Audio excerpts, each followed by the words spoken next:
اور ایک بات اور بتا دیتا ہوں میں، دارال علوم دیوبند کا جو فتویٰ ہے آپ سائٹ پر جا کے دیکھ لیے درود ماہی کے تعلق سے، تو دارالعلوم دیوبند نے بالکل صاف لفظوں میں کہا ہے کہ یہ من گھڑت ہے، لوگوں کی بنائی ہوئی ہے، اس کی کوئی اصل نہیں ہے۔ لیکن جو درود ہے، درود کے جو الفاظ ہے وہ درست ہے، یعنی کہ اس میں کوئی نہ ہی تو رسول اللہ صلی اللہ علیہ وسلم کی کوئی توہین کی گئی ہے اور نہ ہی رسول اللہ صلی اللہ علیہ وسلم کی کچھ مانگنے کی طرف آیا ہے کہ جیسے کہ اپنا حاجت روا مشکل کشا اللہ کے غیر کو بنا لیا جائے، ایسا بھی کچھ نہیں ہے۔ تو اگر الفاظ کی درستگی کے تعلق سے بات کی جائے تو اس درود کے الفاظ تو درست ہے، لیکن یہ ثابت نہیں ہے، لوگوں کی بنائی ہوئی من گھڑت ہے۔ فتاوی دارالعلوم کی سائٹ پہ جا کے دیکھ لیجیے، آپ کو مل جائے گا۔ لیکن یہاں پر آیا ہے کہ تلاش بسیار کے باوجود یہ روایت چندن تاحال نہیں مل سکی، اس کو بیان نہ کیا جائے۔ روایت نمبر 3، جہاد میں ایک دشمن کا قتل ہونے سے پہلے حضرت علی رضی اللہ عنہ کے چہرے پر تھوکنا اور حضرت علی رضی اللہ عنہ کا اس وجہ سے پیچھے ہٹ جانا کہ اس کے قتل میں اب میرا غصہ بھی شامل ہو چکا ہے، اس روایت کے بارے میں حکم کیا ہے؟ عارف باللہ مولانا جلال الدین محمد رومی رحمۃ اللہ علیہ مثنوی میں لکھتے ہیں، بغیر سند کے اس کو نقل کیا گیا ہے، تو اس کے بارے میں حکم کیا ہے؟ دیکھیے یہ واقعہ جو ہے یہاں پر آپ کو میں سمجھا دیتا ہوں۔ اصل واقعہ کیا ہے؟ اصل واقعہ یہ ہے کہ جس وقت جنگ خندق ہوا تو اس وقت ایک شخص جس کا نام عمر بن عبد ود ہے، تو اس کا مقابلہ حضرت علی رضی اللہ عنہ سے ہوا۔ جب دونوں نے ایک دوسرے پہ تلوار سونت لی اور حملہ کیا تو حضرت علی رضی اللہ عنہ نے اس شخص کو جو عمر ہے اس کو قتل کر دیا۔ لیکن اس واقعے میں کہیں بھی یہ نہیں ملتا کہ عمر نے جو ہے حضرت علی رضی اللہ عنہ کے چہرے انوار پہ تھوکا تھا، ایسا کہیں نہیں ملتا۔ البتہ شیعوں کی کچھ روایتیں ہیں جو اسی روایت کو شامل کر کے، یعنی کہ جنگ خندق کو شامل کر کے ہی اور اسی نام عمر بن عبد ود کو جو ہے شامل کر کے یہ کہتے ہیں کہ عمر نے جو ہے حضرت علی رضی اللہ عنہ کے منہ پہ تھوکا، اور تھوکنے کے بعد جو ہے حضرت علی رضی اللہ عنہ نے جو ہے تلوار چھوڑ دی، اپنی ڈال دی اور کہا کہ جاؤ تم مجھ سے دور ہو جاؤ۔ تو اس وقت جو ہے اس نے کہا، عمر نے کہا کہ ایسا کیوں؟ تو حضرت علی رضی اللہ عنہ کہنے لگے کہ اس میں میرا غصہ شامل ہے، لہٰذا میں تم پہ حملہ نہیں کر سکتا۔ تو عمر جو ہے اس اخلاق کو دیکھ کے ایمان میں داخل ہو گیا اور اس کے گھر کے، اس کے خاندان کے، قبیلے کے 50 افراد اور ایمان میں داخل ہوئے۔ یہ شیعوں کی روایت میں ملتا ہے، لیکن اہل سنت والجماعت کی کسی بھی روایت میں نہیں ملتا، نہ ہی یہ ثابت ہوتا ہے، لہذا اس کو جو ہے حضرت علی رضی اللہ عنہ کی طرف منسوب کر کے کہ حضرت علی رضی اللہ عنہ کے منہ پہ تھوکا گیا ہے، یہ بالکل جو ہے ثابت نہیں ہو پایا، لہذا اس کو بیان نہ کرے۔ روایت نمبر 4، بروز قیامت بندے کے سامنے اس کے اعمال پیش کیے جائیں گے جسے وہ دیکھے گا اور بار بار دیکھے گا، پھر حیران ہو کر باری تعالیٰ سے عرض کرے گا، اے اللہ اتنے سارے اعمال تو میں نے کیے ہی نہیں ہیں۔ اللہ تعالیٰ ارشاد فرمائیں گے، تو نے فلاں شخص کو دعوت دی تھی، اس نے مجھے راضی کرنے کے لیے اعمال کیے، وہ تمام اعمال تیرے حصے میں لکھے گئے ہیں۔ اس روایت کے بارے میں حکم کیا ہے؟ تلاش بسیار کے باوجود یہ روایت سندن تاحال کہیں نہیں مل سکی، اور جب تک اس کی کوئی معتبر سند نہ ملے رسول اللہ صلی اللہ علیہ وسلم کے انتصاب سے بیان نہ کیا جائے۔ البتہ ایک اہم بات یہاں بتا دی جاتی ہے کہ اس سے ملتی جلتی جو روایت ہے وہ امام مسلم رحمۃ اللہ علیہ نے صحیح مسلم میں تخریج کی ہے، اس کو بیان کرنا بھی درست ہے، اور وہ عمل جس طریقے سے بتایا رسول اللہ صلی اللہ علیہ وسلم نے اس طریقے سے روز قیامت آئے گا بھی سامنے۔ کیا ہے وہ سن لیجیے۔ حضرت ابو ہریرہ رضی اللہ عنہ سے روایت ہے کہ رسول اللہ صلی اللہ علیہ وسلم نے ارشاد فرمایا، جس نے دوسروں کو ہدایت کی دعوت دی تو اسے اس ہدایت کی پیروی کرنے والوں کے اجر جیسا بدلہ ملے گا، اور اسے کرنے سے ان اعمال کرنے والوں کے اجر میں کچھ کمی نہ ہوگی، اور جو شخص گمراہی کی جانب دوسروں کو بلائے تو اس پر گمراہی کو اختیار کرنے والے لوگوں کے گناہ جیسا وبال پڑے گا، اور ایسا کرنے والے سے ان کے گناہوں میں کچھ کمی واقع نہ ہوگی۔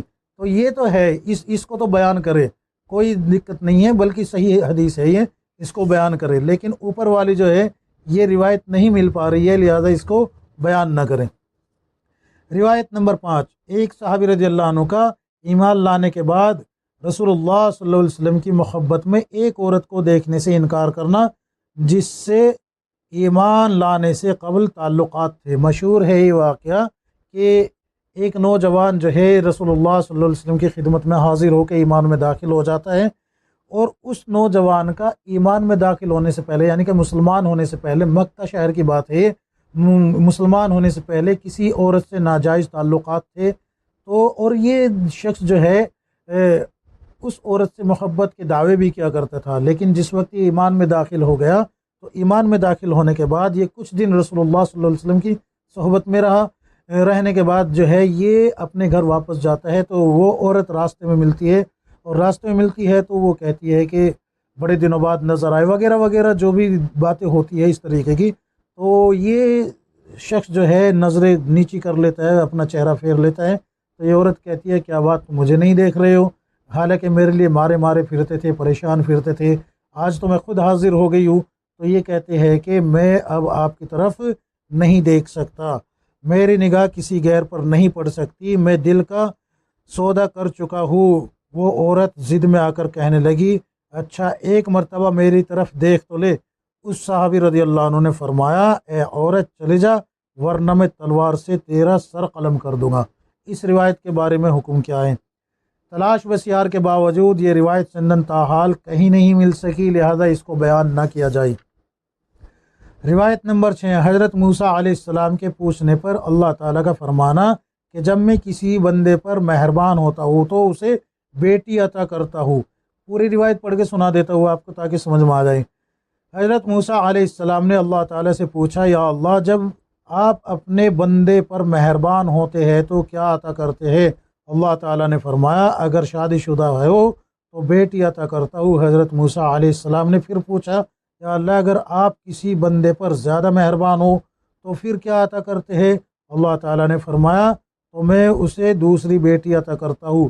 حضرت موسیٰ علیہ السلام نے پھر پوچھا یا اللہ اگر آپ بندے پر سب سے زیادہ مہربان ہو تو پھر کیا عطا کرتے ہیں؟ اللہ تعالیٰ نے پھر فرمایا اے موسیٰ میں تیسری بیٹی عطا کرتا ہوں، اور جب میں اپنے بندے کو بیٹا عطا کرتا ہوں تو اس بیٹے سے کہتا ہوں جاؤ اور اپنے باپ کا بازو بنو، اور جب بیٹی عطا کرتا ہوں تو مجھے اپنی خدائی کی قسم میں اس کے باپ کا بازو خود بنتا ہوں۔ بیٹی رحمت ہوتی ہے۔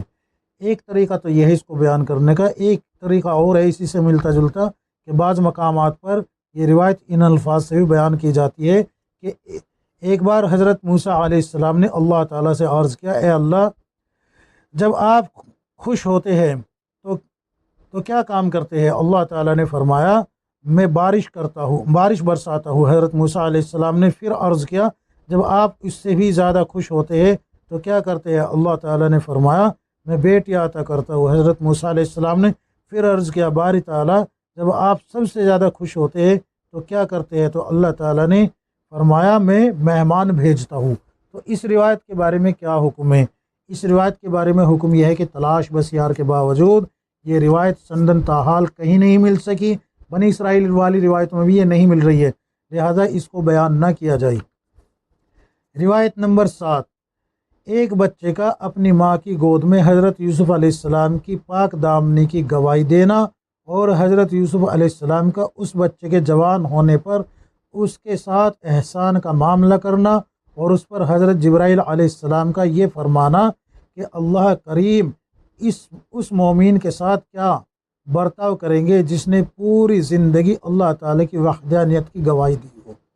یہ بڑا طویل واقعہ ہے، اس میں بحث کا مدعا یہ نہیں ہے کہ حضرت یوسف علیہ السلام کی گواہی بچے نے دی ہے یا نہیں، یہ مدعا نہیں ہے، بلکہ مدعا یہ ہے کہ جب وہ بچہ جوان ہو گیا اور وہ غربت کی حالت میں جو ہے محل کے نیچے سے گزر رہا تھا اور حضرت یوسف علیہ السلام کے پاس حضرت جبرائیل علیہ السلام آئے ہوئے تھے، اور حضرت جبرائیل علیہ السلام نے اس نوجوان کو دیکھا جو کہ فتح حال محل کے نیچے سے گزر رہا تھا، پوچھا کہ اے اللہ کے پیغمبر کیا آپ اس کو جانتے ہیں؟ تو حضرت یوسف علیہ السلام نے کہا کہ میں نہیں جانتا۔ تو حضرت جبرائیل علیہ السلام نے کہا کہ یہ وہی بچہ ہے جس نے آپ کی گواہی دی تھی پاک دامنی کی اپنی والدہ کی گود میں۔ تو حضرت یوسف علیہ السلام اس نوجوان کو بلاتے ہیں، اس کا اکرام کرتے ہیں، نہلاتے ہیں، اچھے کپڑے پہناتے ہیں اور اس کا وظیفہ مقرر کر دیتے ہیں۔ تو حضرت جبرائیل علیہ السلام ہنستے ہیں۔ تو یوسف علیہ السلام پوچھتے ہیں، اے جبرائیل علیہ السلام، کیا آپ اس وجہ سے ہنس رہے ہیں کہ میں نے اس کے اکرام میں کوئی کمی کی ہے؟ تو جبرائیل علیہ السلام کہتے ہیں کہ اس پہ نہیں ہنس رہا ہوں، بلکہ اس چیز پہ ہنس رہا ہوں کہ آپ کی ایک مرتبہ پاک دامنی کی گواہی دی، یعنی کہ آپ کی وحدانیت کی گواہی دی، پاک دامنی کی گواہی دی، تو آپ نے اتنا اکرام کیا ہے۔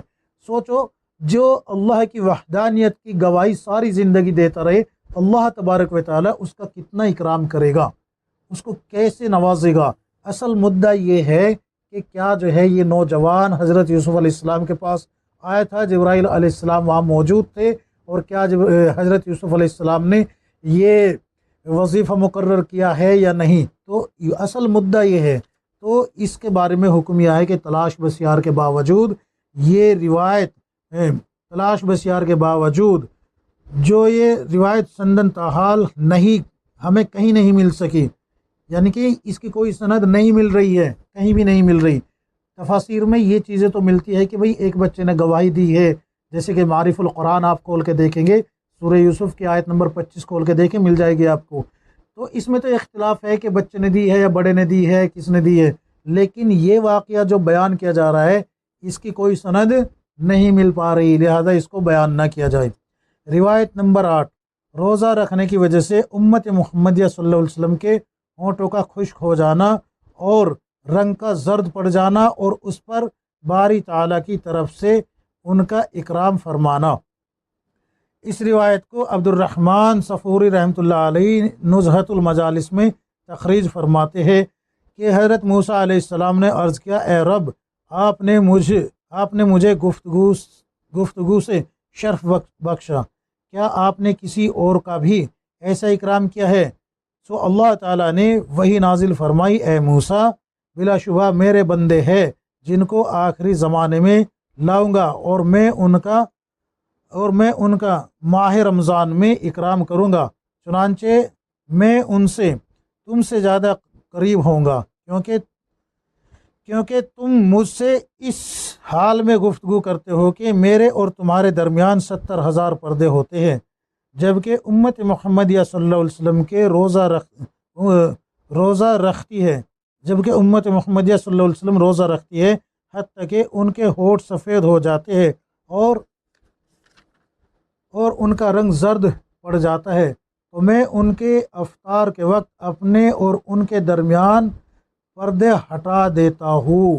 اے موسیٰ، اس شخص کے لیے خوشخبری ہے جس نے رمضان میں اپنے جگر کو پیاسا رکھا اور اپنے پیٹ کو بھوکا رکھا۔ علامہ اسماعیل حقی استانبولی رحمۃ اللہ علیہ نے بھی اس کو روح البیان میں یہ حکایت بلا سند نقل کی ہے۔ تو اس کے بارے میں حکم کیا ہے؟ تلاش بسیار کے باوجود یہ روایت سندن تاحال کہیں نہیں مل سکی، اور جب تک اس کی کوئی معتبر سند نہ ملے اس کو جو ہے بیان کرنے سے موقوف رکھا جائے۔ روایت نمبر 9، بے وقوف ہمارے دشمن ہیں۔ رسول اللہ صلی اللہ علیہ وسلم نے فرمایا، بے وقوف ہمارے دشمن ہیں اور عقل مند ہمارے دوست ہیں۔ اس روایت کے بارے میں حکم کیا ہے؟ اصل میں یہ جو ہے نا، عارف باللہ مولانا جلال الدین محمد رومی رحمۃ اللہ علیہ نے مثنوی میں لکھی ہے اس کو بغیر سند کے۔ تو اس کے بارے میں حکم یہ ہے کہ تلاش بسیار کے باوجود یہ روایت سندن تاحال کہیں نہیں مل سکی، اور جب تک اس کی کوئی معتبر سند نہ ملے اسے آپ صلی اللہ علیہ وسلم کے انتصاب سے بیان نہ کیا جائے۔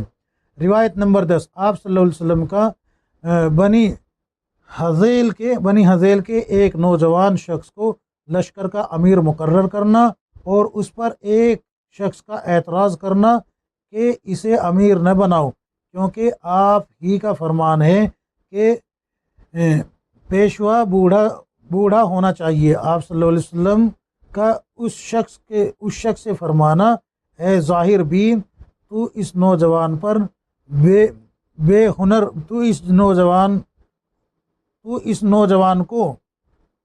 کو جوان اور بے ہنر نہ سمجھ۔ اصل میں یہاں تھوڑا سا مٹا ہوا ہے الٹا سیدھا پڑھنے میں، اس لیے دقت ہو رہی۔ تو اس کو جوان اور بے ہنر نہ سمجھ۔ اس روایت کو عارف باللہ مولانا جلال الدین رومی رحمۃ اللہ علیہ نے مثنوی میں نقل کیا ہے بغیر سند کے۔ تو اس روایت کے بارے میں حکم کیا ہے؟ تلاش بسیار کے باوجود یہ روایت بھی سندن تاحال نہیں مل سکی، لہٰذا اس کو بھی آپ صلی اللہ علیہ وسلم کے انتصاب سے بیان نہ کیا جائے۔ امید ہے کہ یہ 10 روایتیں آپ حضرات سمجھ گئے ہوگے کہ ان کے کیا کیا حکم ہے، ضعیف ہے یا نہیں، بغیر سند والی ہے یا نہیں، جو بھی حکم ہے آپ حضرات کے سامنے آ چکے ہیں۔ اللہ تبارک و تعالی ہم سب کو کتاب و سنت کے مطابق زندگی گزارنے کی توفیق عطا فرمائے، آمین یا رب العالمین۔